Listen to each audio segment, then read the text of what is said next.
Baik, Om Swastiastu, teman-teman semua. Selamat datang di mata kuliah auditing. Di sini kami perwakilan dari kelompok 3 akan mempresentasikan materi tentang etika auditing. Next.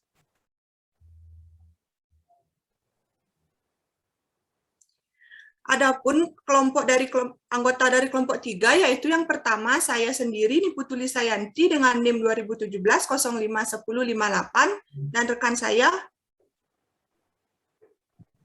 Perkenalkan, nama saya Nilo Gedenanda Arini, NIM 2017-05-1057. Perkenalkan, nama saya Kadayuda Rimbawa dengan NIM 2017-05-1049. Oke, kita lanjut ya. Sri Mulyani pernah berkata, tahukanlah apa yang terbaik untuk kebanyakan orang, bukan hanya beberapa orang. Jadi maksudnya, dalam mata kuliah pada kali ini, kita akan membahas tentang etika profesi, yang mana kita itu berhubungan dengan melakukan kebaikan kepada banyak orang, bukan hanya kepada beberapa orang. Nah, ada pun pokok bahasan kita pada kuliah kali ini, yaitu yang pertama mengenai standar auditing. Yang kedua itu mengenai hierarki standar auditing. Yang ketiga mengenai etika profesi. Dan yang terakhir itu mengenai independensi, integritas, dan objektivitas. Nah, untuk pada bagian pertama mengenai standar auditing itu akan dibahas oleh Lisa, rekan saya. Silakan Lisa. Baik, terima kasih atas kesempatannya. Pada kesempatan kali ini saya akan membahas materi mengenai standar auditing. Nah, apa sih itu standar auditing? Standar auditing adalah suatu pedoman umum pelaksanaan audit untuk membantu auditor dalam memenuhi tanggung jawab profesinya di dalam bidang auditing keuangan. Standar auditing ditetapkan menurut Ikatan Akuntan Publik Indonesia atau IAPI menetapkan suatu standar yang diberlakukan dalam melaksanakan auditing dikategorikan menjadi 3. Yang pertama yaitu standar umum, yang kedua yaitu standar pekerja lapangan, dan yang ketiga yaitu standar pelaporan. Next.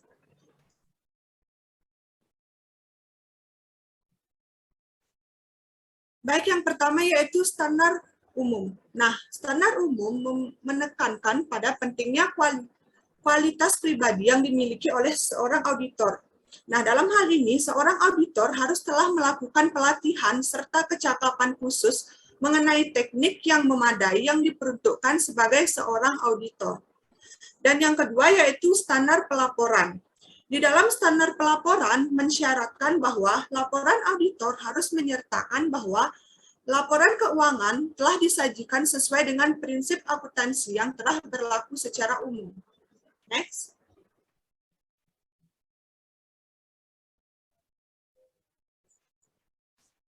Nah, standar yang ketiga yaitu standar pekerjaan lapangan. Di dalam standar pekerjaan lapangan yang menyangkut pengumpulan bukti dan aktivitas lain selama pelaksanaan audit yang sebenarnya. Nah, di dalam standar pekerja lapangan memerlukan beberapa poin. Yang pertama yaitu perencanaan dan pengawasan yang memadai. Yang artinya audit perencanaan secara layak untuk memastikan audit untuk memadai para asisten diawasi dengan sebagaimana mestinya. Yang kedua yaitu memahami entitas dan lingkungannya termasuk pengendalian internal. Hal ini berarti bahwa untuk melakukan audit secara memadai, auditor harus memahami resiko bisnis dan industri dari klien. Pemahaman ini dapat membantu auditor mengidentifikasi resiko bisnis yang signifikan yang dihadapi klien, serta resiko adanya salah saji yang signifikan dalam laporan keuangan. Contohnya, untuk mengaudit sebuah bank, auditor harus memahami sifat operasi dari bank tersebut, peraturan federal dan negara bagian yang berlaku pada bank, serta resiko yang mempengaruhi akun-akun pentingnya dalam cadangan kerugian dari pinjaman. Yang ketiga yaitu bukti yang cukup dan tepat. Nah, bukti-bukti apa saja yang harus dikumpulkan harus membutuhkan pertimbangan seorang profesional guna untuk mendapatkan hasil yang maksimal. Next. Nah, selanjutnya yaitu pernyataan standar audit atau PSA. Nah, klasifikasi pernyataan standar audit di dalam PSA diberikan dua nomor klasifikasi, yaitu satu nomor PSA dan satu nomor SA, yang menunjukkan lokasi dan kodifikasi serta standar profesional akuntan publik atau PSAP. Nah, contohnya yaitu PSA 01 dan SA 161, di mana nomor PSA menunjukkan urutan pernyataan itu saat dikeluarkan jika dihubungkan dengan PSA yang lainnya. Sementara nomor SA menunjukkan lokasinya dalam kodifikasi seluruh PSA yang dikeluarkan oleh IAPI. Next.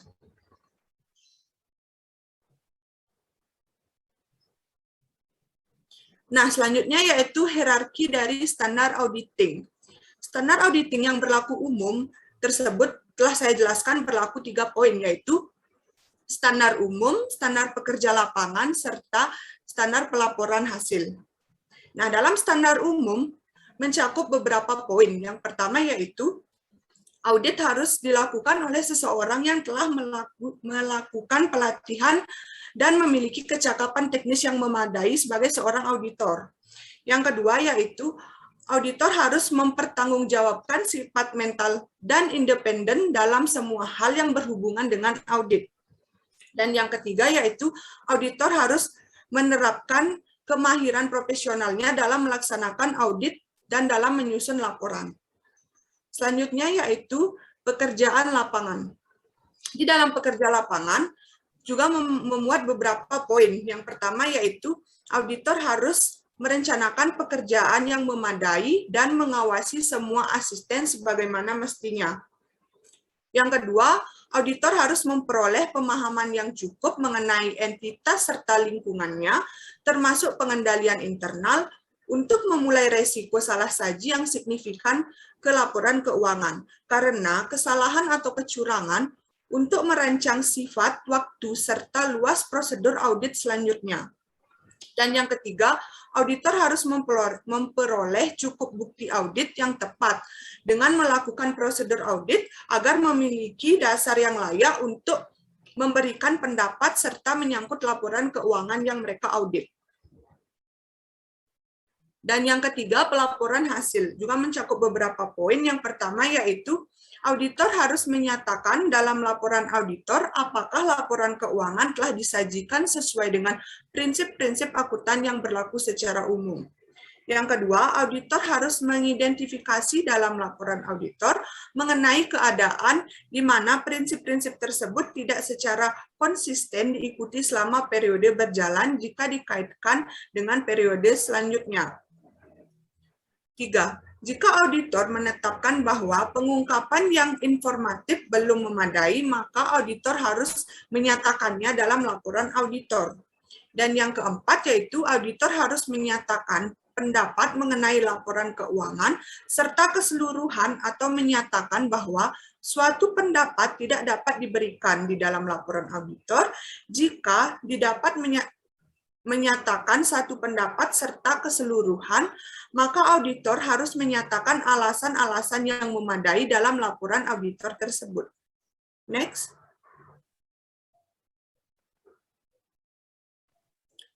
Baik, itu saja materi yang dapat saya sampaikan. Selanjutnya akan dijelaskan oleh rekan saya. Baik, terima kasih atas kesempatannya. Di sini saya akan menjelaskan tentang etika. Nah, sebelumnya apa sih pengertian dari etika?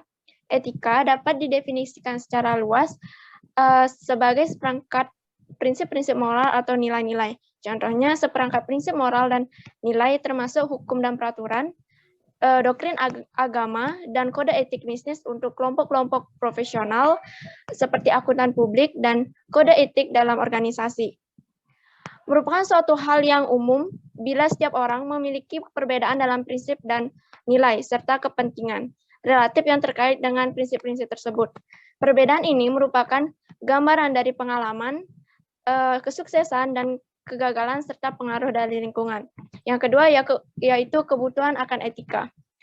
Perilaku etika merupakan hal yang penting bagi masyarakat agar kehidupan berjalan dengan tertib. Hal ini sangat beralasan karena etika merupakan perekat untuk menyatukan masyarakat. Contohnya, bayangkan jika seorang karyawan atau seorang auditor selalu berkata bohong, maka akan menyebabkan hilangnya kepercayaan serta menyebabkan kurang efektifnya dalam berkomunikasi. Yang ketiga, mengapa sih orang-orang berlaku tidak etis? Nah, sebagai orang-orang yang mendefinisikan perilaku tidak etis menyebutkan bahwa sebagai perilaku yang menyimpang dari apa yang mereka yakini sebagai perilaku yang patut dalam lingkungan mereka. Nah, hal ini disebabkan ada dua alasan. Yang pertama yaitu standar etika seseorang yang berbeda dari masyarakat umum dan orang yang memilih untuk bersikap egois. Next. Nah, di sini ada prinsip-prinsip etika. Menurut Joseph Institute of Ethics, yang merupakan organisasi nirlaba yang bertujuan untuk meningkatkan kualitas etika masyarakat, memiliki beberapa prinsip-prinsip terkait perilaku etis. Yang pertama, yaitu dapat dipercayai yang terdiri yang di dalamnya termasuk kejujuran, integritas, keandalan, dan kesetiaan. Dan yang kedua, yaitu rasa hormat, termasuk nilai-nilai kesopanan, kepatuhan, penghormatan, toleransi, dan penerimaan. Yang ketiga ada tanggung jawab.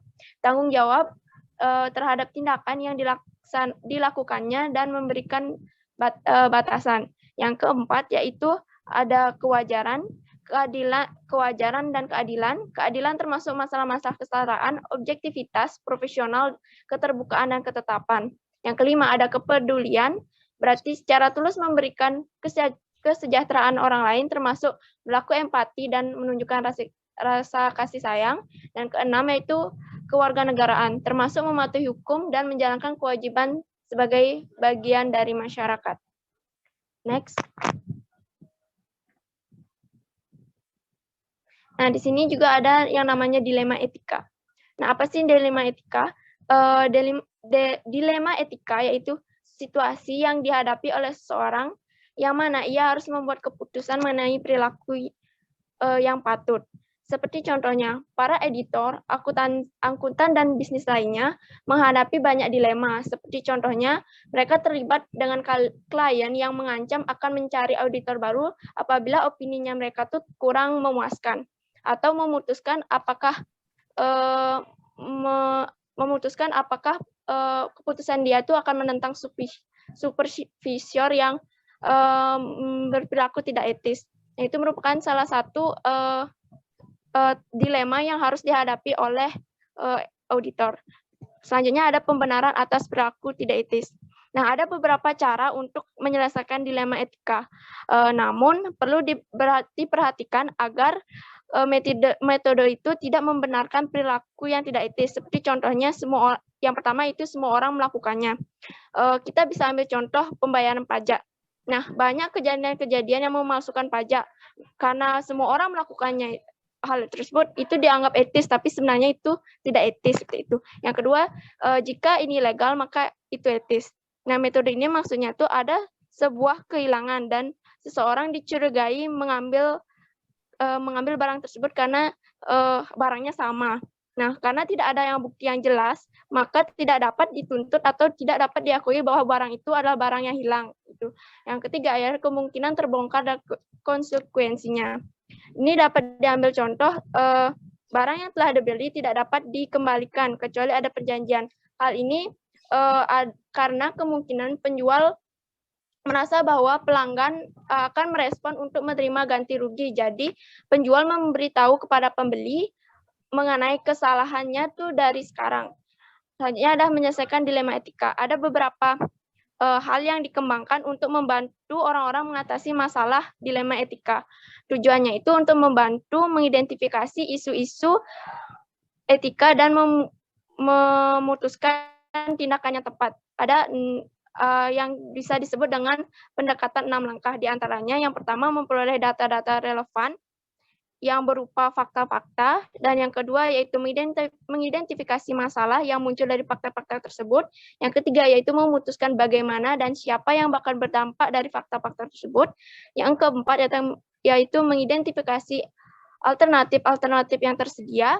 Yang kelima yaitu mengidentifikasi konsekuensi yang mungkin muncul dari setiap alternatif yang telah tersedia tadi, lalu yang terakhir memutuskan tindakan yang tepat. Next.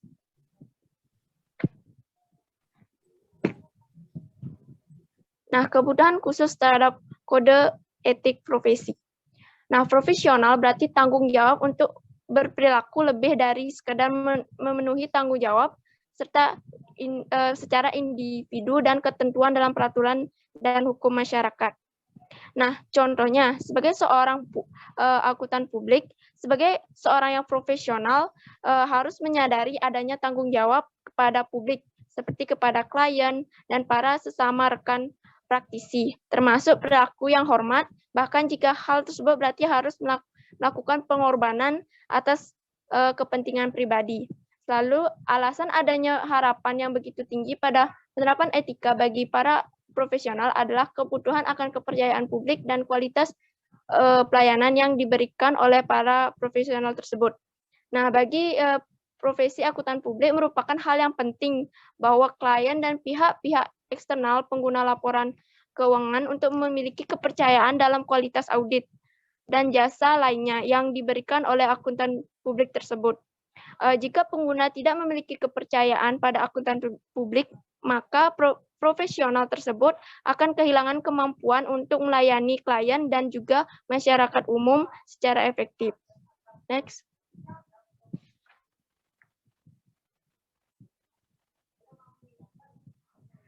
Selanjutnya yaitu kode etik profesi. Kode etik profesi itu adalah suatu pedoman perilaku dan bertindak bagi para akuntan dalam menjalankan tanggung jawab profesi untuk memberikan informasi kepada pihak dengan berbagai kepentingan. Nah, di Indonesia sendiri memiliki namanya kode etik profesi IAPI atau Institut Akuntan Publik Indonesia yang memberikan standar umum atas perilaku yang ideal dan ketetapan peraturan yang spesifik yang mengatur perilaku.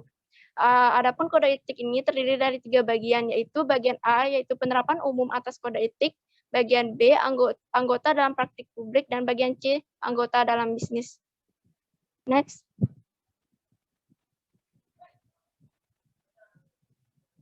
Nah, di sini saya akan menjelaskan tentang bagian A. Bagian A yaitu mengidentifikasi tanggung jawab bertindak untuk kepentingan publik sebagai unsur pembeda dalam profesi akuntansi. Bagian A pasal 10 mengidentifikasikan kepentingan publik sebagai kesejahteraan kolektif komunitas masyarakat dan lembaga-lembaga yang dilayani oleh anggota. Komunitas ini terdiri dari klien, pemberi kredit, pemerintah, pemberi kerja, karyawan, investor, komunitas, bisnis, dan keuangan, serta lainnya yang mengandalkan objektivitas dan integritas dari para anggota untuk membantu dalam menjaga fungsi perdagangan agar berjalan teratur. Bagian A juga menerapkan mengenai prinsip-prinsip dasar etika profesional bagi para anggota, serta memberikan kerangka konseptual untuk menerapkan prinsip-prinsip tersebut. Next.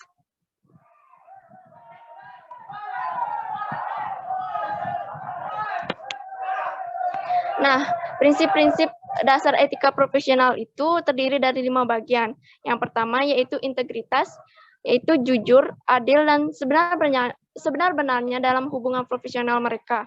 Yang kedua yaitu objektivitas, di mana akuntan publik harus memiliki prinsip dasar dalam menjaga perilaku netral. Yang ketiga, kompetensi profesional dan kecermatan, di mana menjaga pengetahuan dan keterampilan profesional mereka dan tekun dalam penerapannya. Yang keempat yaitu kerahasiaan, di mana akuntan harus memiliki prinsip dasar untuk menjaga kerahasiaan informasi yang diperoleh selama tugas atau berhubungan dengan klien. Next.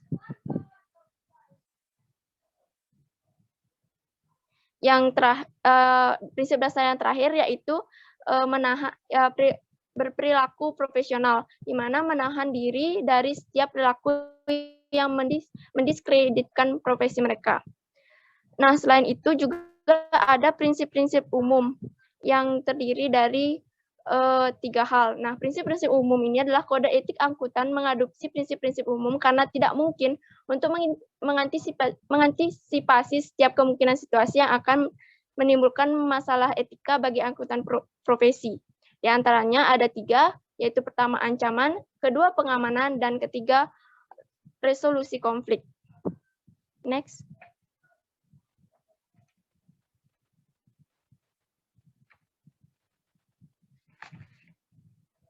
Nah, adapun ancaman. Umumnya ancaman ini muncul akibat dari salah satu sebab, seperti yang pertama, kepentingan pribadi, yaitu ketika kepentingan keuangan dari auditor atau kerabat terlibat. Yang kedua, yaitu penilaian pribadi, ketika seorang auditor menelaah suatu situasi yang merupakan konsekuensi penilaian sebelumnya, atau nasihat auditor atau perusahaan tempat bekerjanya. Yang ketiga, yaitu advokasi, ketika auditor mendukung suatu posisi atau opini yang mengakibatkan berkurangnya objektivitas auditor tersebut.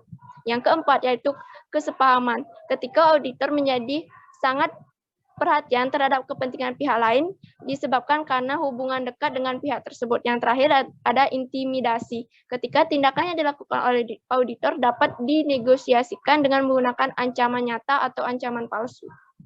Next. Nah, yang selanjutnya yaitu prinsip pengamanan.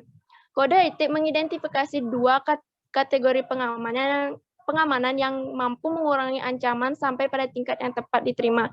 Yang pertama ada profesi, legislasi, dan regulasi yang mencakup pendidikan, pelatihan, ketentuan pendidikan profesional berkelanjutan, peraturan tata kelola perusahaan, standar profesi, pengawasan hukum atau profesi, dan penegakan hukum. Yang kedua yaitu lingkungan kerja, sangat tergantung pada kultur dan proses yang diterapkan.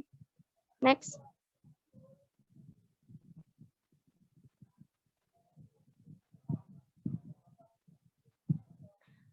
Yang terakhir yaitu resolusi konflik.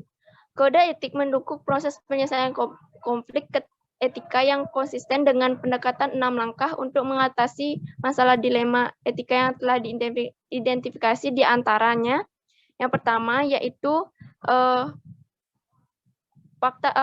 fakta-fakta terkait. Yang kedua yaitu prinsip masalah etika yang terkait. Yang ketiga yaitu prinsip-prinsip umum yang terkait dengan masalah yang dinyatakan. Yang keempat yaitu melakukan prosedur internal yang mencerminkan pengamanan terhadap ancaman yang telah diidentifikasi. Dan yang terakhir yaitu alternatif tindakan yang dilakukan. Next.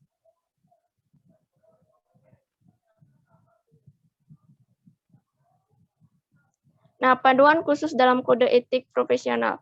Ini merupakan bagian dari kode etik bagian B dan C yang menyatakan secara jelas aturan yang harus dipatuhi oleh setiap akuntan publik dalam memberikan jasa akuntan publik. Karena pasal aturan perilaku tersebut merupakan satu-satunya bagian dalam kode etik yang dapat diterapkan, sehingga pasal ini dapat disajikan dalam bahasa yang tepat dan terperinci dibandingkan pasal-pasal lain dalam kode etik ini. Next.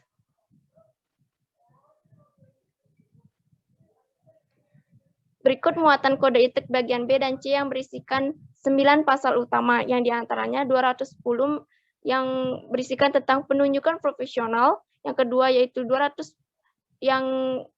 pasal 220 yaitu tentang konflik kepentingan, pasal 230 tentang second opinion, yaitu pasal 240 tentang imbalan jasa audit dan jenis-jenis imbalan jasa audit, pasal 250 itu tentang pemasaran jasa profesional, dan pasal 260 tentang hadiah dan fasilitas, pasal 270 tentang perlindungan aset klien, pasal 280 tentang objektivitas atau mengenai semua jasa yang diberikan, dan yang terakhir adalah pasal 290 tentang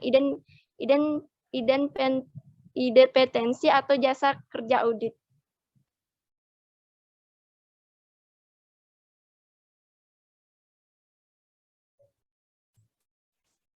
Nah, oke, kita lanjut ke bagian independensi, integritas, dan objektivitas. Jadi, independensi ini adalah merupakan suatu prinsip dasar dari seorang auditing yang dimana independensi ini akan bisa menimbulkan dua prinsip lainnya, yaitu integritas dan juga objektivitas. Nah, untuk pengertian independensi sendiri, saya mengambil dari sumber buku yang sebagai acuan mata kuliah pada auditing itu sendiri, yaitu mengambil sudut pandang yang tidak bias atau menyimpang dalam melakukan pengujian audit, evaluasi atas hasil pengujian, dan juga penertiban laporan audit. Nah, untuk integritas dulu ya. Untuk integritas itu memiliki pengertian sikap jujur, berani, bijaksana, dan juga tanggung jawab auditor dalam melaksanakan audit. Dan objektivitas itu memiliki pengertian yaitu suatu sikap mental yang tidak memihak, yang memungkinkan auditor melaksanakan tugas mereka tanpa kompromi dalam mutu.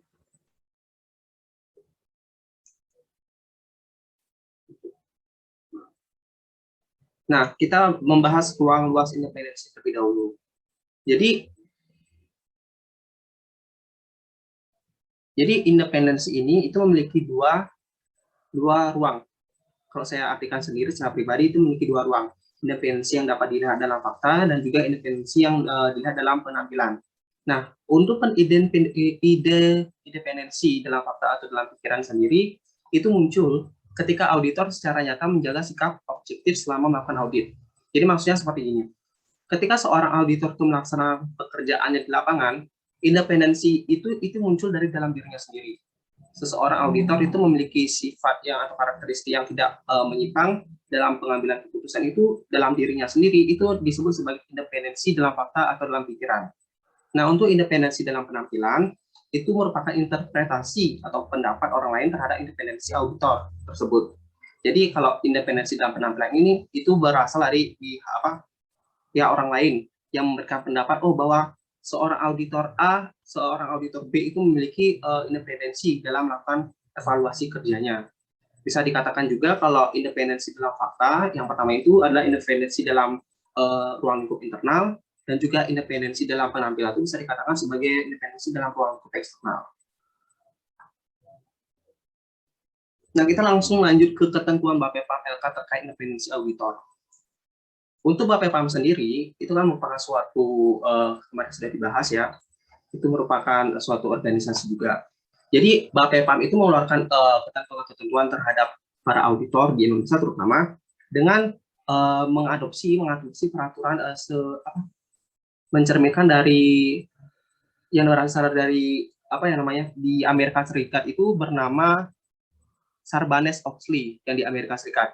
Jadi ketentuan yang dilakukan oleh Bapepam sekarang itu merupakan pencerminan dari Sarbanes-Oxley di Amerika Serikat. Nah, apa saja ketentuannya? Itu berawal dari jasa-jasa non-audit. Bentar, karena saya tidak tampilkan di slide, itu lebih ke di materi itu ada di buku, jadi saya akan menjelaskan lewat media lain juga. Jadi jasa-jasa non-audit itu apa sih? Kemarin kita di bab 2 juga sudah belajar mengenai jasa-jasa non-audit itu dan dijelaskan oleh kelompok 2 ya, kelompok sebelumnya. Nah, ada ketentuan-ketentuan dari Bapepam LK sendiri terkait pelarangan-pelarangan yang diberikan oleh seorang auditor kepada kliennya dalam memberikan jasa non-audit. Itu ada 9, saya akan bacakan. Yang pertama itu mengenai jasa pembukuan dan jasa-jasa akuntansi lainnya. Yang kedua itu mengenai desain sistem informasi ya, desain sistem informasi keuangan dan juga implementasinya. Yang ketiga ada penafsiran dan jasa penilaian. Yang keempat ada jasa aktuaria. Yang kelima ada jasa audit internal. Yang keenam ada fungsi manajemen dan sumber daya manusia. Yang ketujuh ada jasa pialang atau dealer atau penasihat investasi atau jasa bankir investasi. Yang kedelapan ada jasa hukum dan pakar yang tidak terkait dengan audit. Dan kesembilan ada jasa lain yang tidak diizinkan. Jadi kesembilan jasa itu tidak diizinkan oleh Bapepam LK sendiri dalam melakukan suatu audit oleh seorang auditor. Nah, ada sekarang komite audit. Sebelumnya saya lupa menjelaskan bahwa ketentuan-ketentuan Bapepam LK ini terkait dengan independensi auditor. Jadi kita masih berada dalam ruang lingkup independensi auditor. Jadi semua yang ada di ketentuan ini yang saya share di screen ini merupakan terkait dengan independensi auditor itu sendiri. Kita lanjut ke komite audit.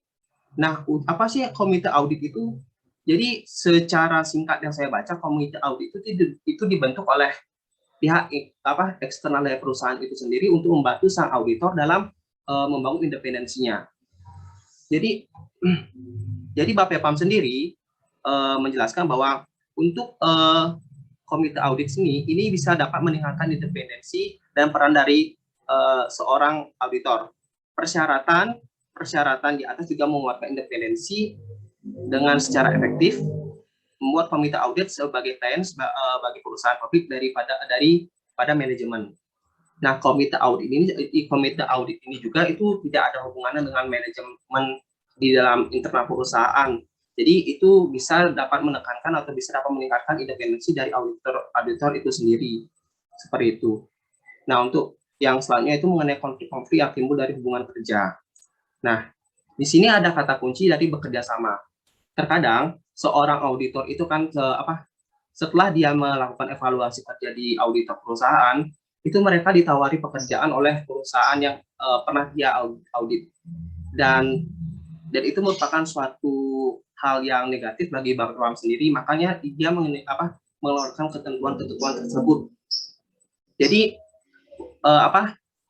Bapepam itu menambahkan aturan 1 tahun masa pendinginan.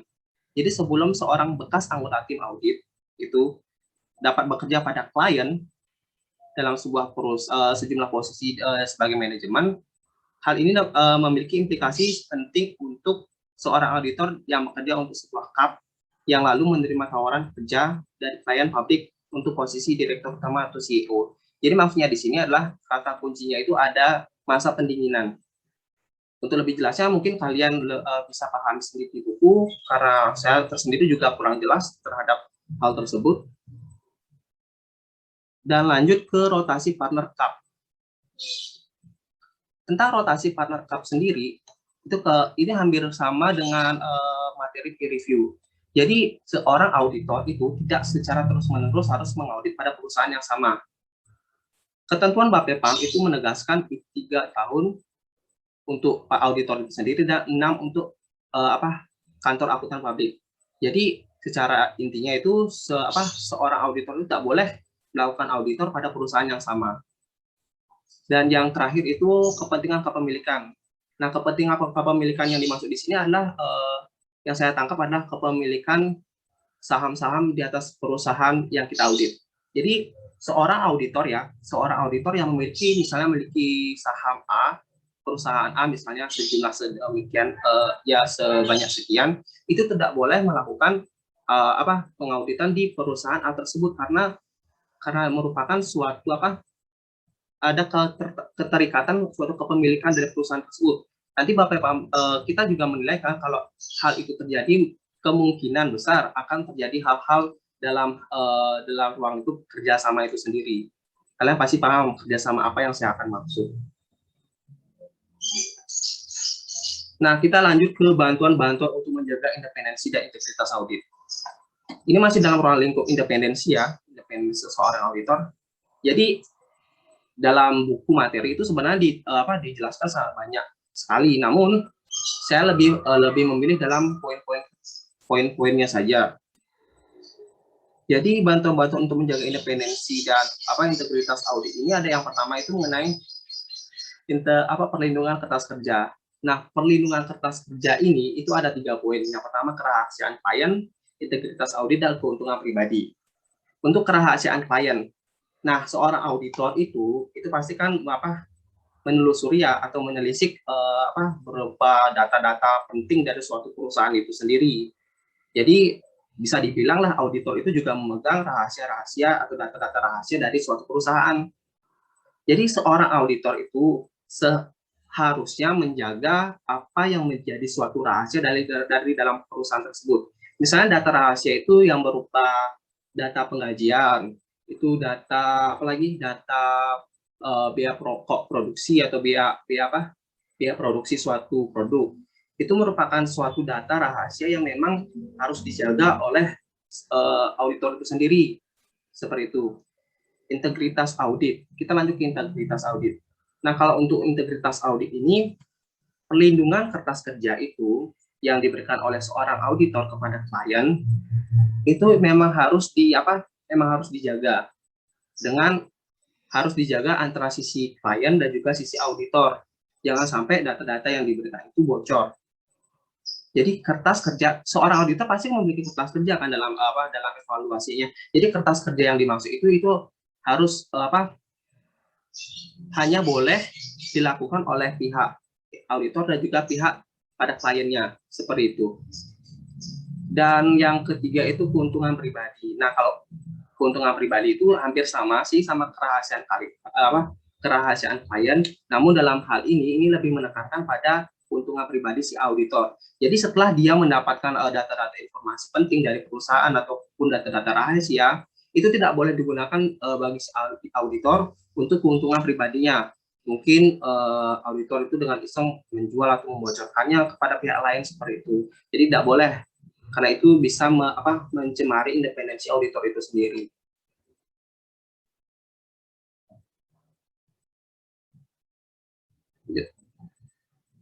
Nah, itu saja sih untuk bagian independensi, integritas, dan juga objektivitas dari saya.